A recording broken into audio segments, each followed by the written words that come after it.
this week we are talking with Faye Scott. She is the children's minister at First Baptist Church, New Orleans, where I am privileged to serve. In that children's ministry as a Sunday school teacher and as volunteer at other things. And so I have both observed and worked with Faye for a number of years. And I thought that she could bring something to our class this week to help us understand how to and the importance of equipping parents as they are ministering to children in their homes. So we're just going to have a little conversation with Faye here and hear what's on her heart and the things that have guided her as she has ministered to parents as well. So Faye, tell us a little bit about how you came to even be impressed that parents needed to be a part of the children's ministry.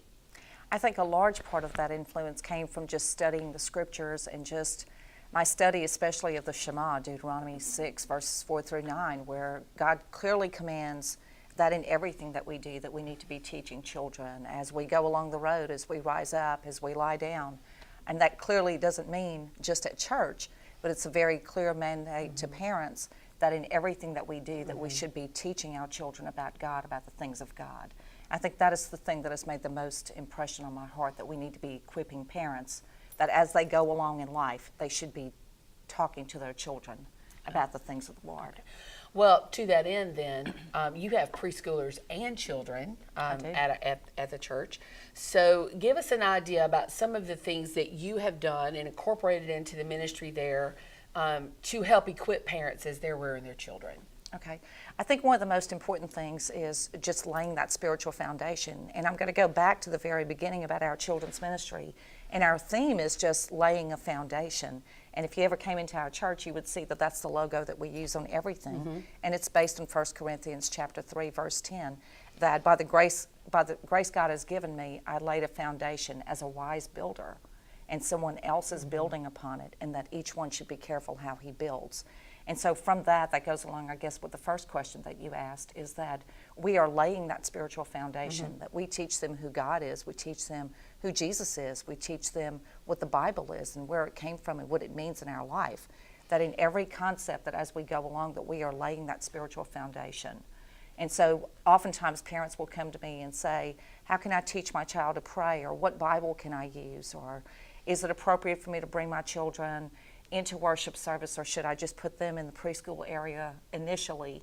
Like answers to all of those questions, and just simply going through life with parents, being at the hospital when a baby is born or when a baby is sick, and praying over them, and sometimes the influence that has over families. We never really know the impact that has. And then of course I know that you and I have talked about, we do baby dedication at our church 2 or 3 times a year. And it's not really a strict requirement, but we like to ask, and we strongly encourage parents to go through a class that we call the Building Blocks of Faith. And that covers simple things about teaching parents that talk to your children about things of faith, have scripture on the wall, listen to Christian music, pray with your children, nurture them while they're at home. Just those simple building blocks of faith that I think that oftentimes parents just don't even realize, oh, I should be doing this, and I don't need to wait until. I think sometimes parents think, well, my children are too young to understand those concepts, so we should wait until they're 8, 9, 10, 11 years old. But what I want to help parents to understand is it starts even before they're born. Well, let's talk a little bit about the building blocks of faith. So how actually does that happen? Like, when does it happen, and for how long is it? We have found for us that we do it for 2 prior weeks. I probably easily could stretch it out into three weeks, but one of the things that we cover is what is baby dedication and what it is not, and the significance of those two things. So the difference between baby dedication and baby baptism. Exactly. Okay. And so we, because of the culture that we live in here, in this city especially, we spend a lot of time talking about that.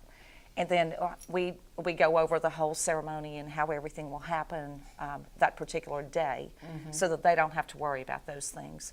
And then we also, we spend the majority of our time covering the 12 different building blocks.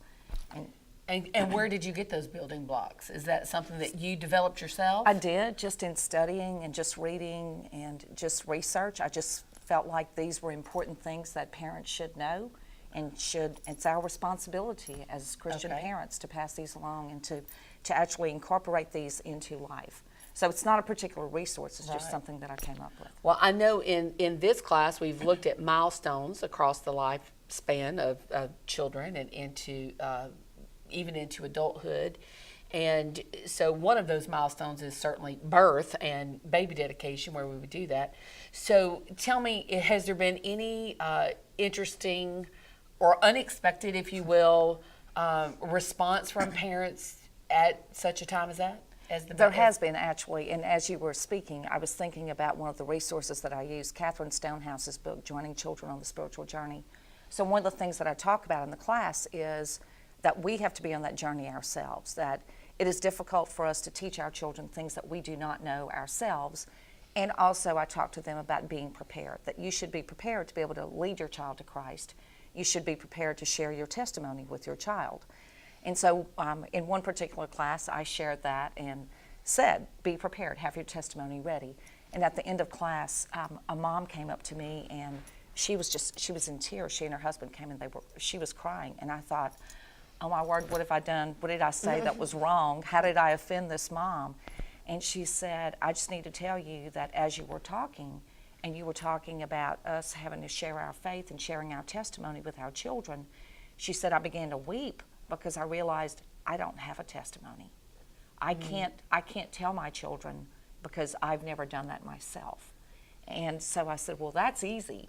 You know, would you like to make that decision? Because we can talk through this right now. So we pulled up a chair and the three of us sat down and I shared the gospel with her, and we went through the prayer of salvation, and she prayed right that moment to receive Christ. And they are active members of our church, and just their family life is just wonderful. So I was very grateful for that opportunity, but you never really know how God will use these things. Oh, absolutely not. And because oftentimes, particularly baby dedication, can be as much cultural as it is spiritual. So clearly here was a mom who wanted to do this because it was a good and right thing, but really had no idea what it meant. And she knew that she needed to get it right because it mattered to her. I had Right. much the same experience when my children were young. I wanted my daughter to be able to go to heaven, but I didn't know how to get there myself. And so when somebody finally shared the gospel with me, it was a huge relief to me, not only for myself, but most importantly for my daughter, because more than Yes. anything, I wanted my daughter to Yes. know how to get to heaven. Yes, absolutely. Well, that was on one end. That's the babies. So do you have any kind of ongoing equipping of parents that you do? There's nothing in particular that's ongoing. We do have a thing that we call the Parenting Toolbox, which just encompasses seasonal classes that we do. We've done anything from how to lead your child to Christ to the 5 love languages to the 10 commandments of parenting.